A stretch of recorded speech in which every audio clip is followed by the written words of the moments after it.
Namaste and welcome.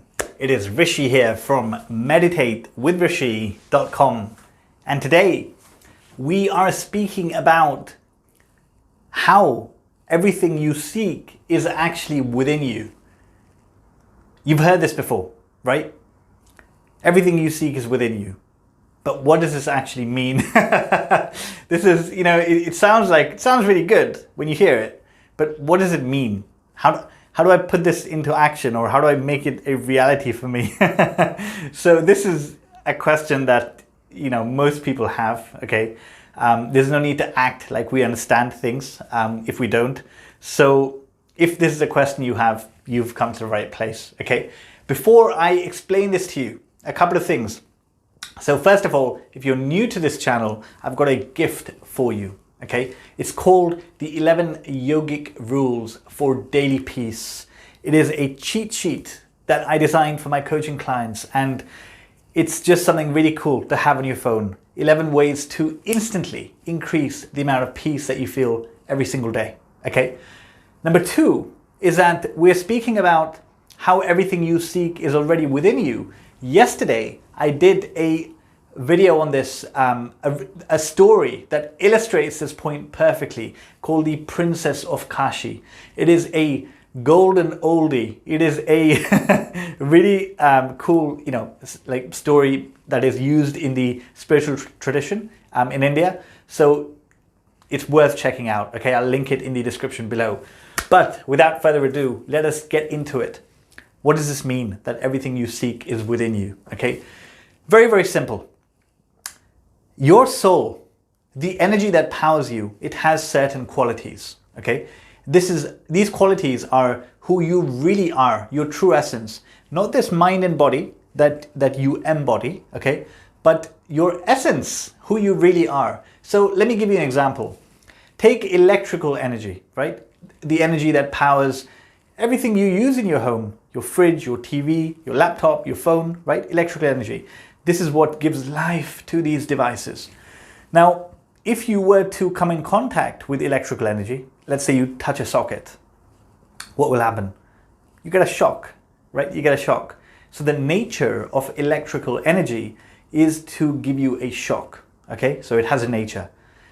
The same way, the energy that is within you, that is powering you, that is giving you life, that is your very essence, this energy also has a nature, and its nature, in Sanskrit, the term is Ananda, okay? Its nature is Ananda. Now, the English language does not translate Ananda really well, so I'll give you a few words that do a good job. Love, peace, bliss, okay?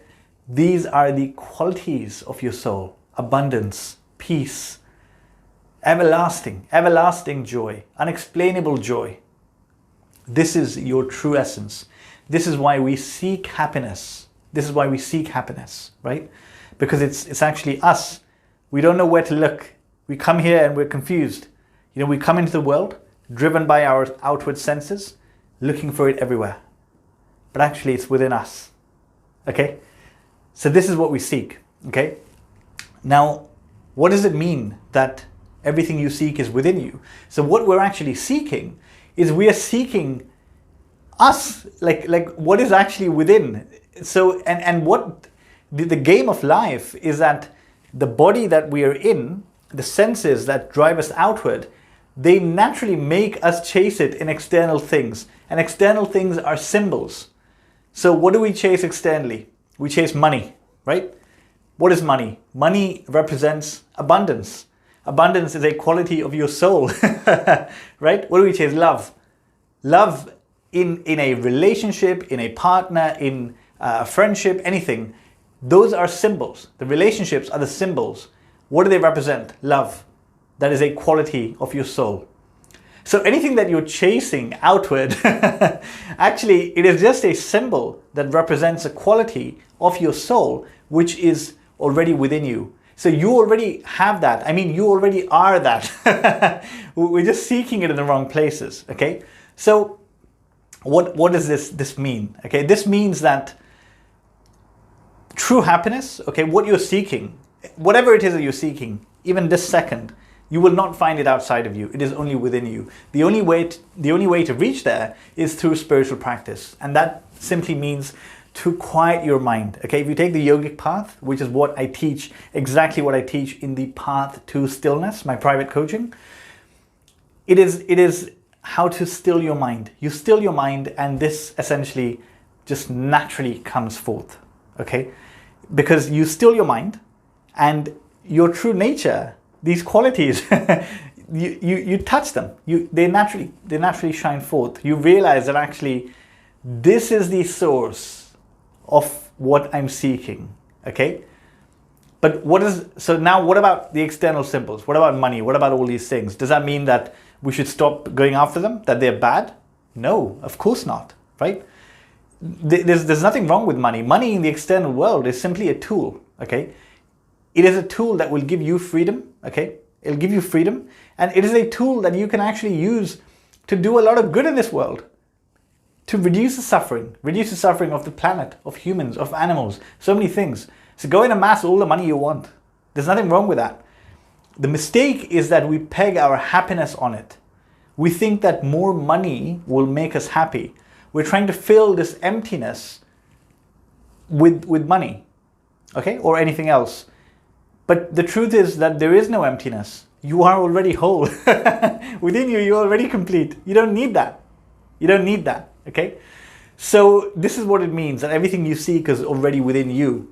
So you go and find that through your spiritual practice, okay? You still live in this world. You live in this world, and you view all the symbols for what they are. They are simply symbols. That doesn't make them bad. That doesn't mean that, you just like stop chasing them and so say no to life. If you're living in this world, right, if you haven't gone away to the mountains or to a monastery and you're living in this world, then you have to basically live fully and you embrace the symbols and you enjoy them. But deep down, there is this detachment. You know that, okay, the source of my happiness is already within. Everything I seek is within. But I will use this to complete the external life. I will use this to complete the external life and actually do good. If you have a loving relationship, if you have a lot of money, you can use that love to spread in this world. They're all good things, okay? But knowing the difference is key to your permanent happiness, because what you're seeking is within. So I've explained that as well as I could. I really hope that makes sense. If you have questions, still feel free to ask me in the comments below. But that is it for today. Thank you very much for listening. Namaste.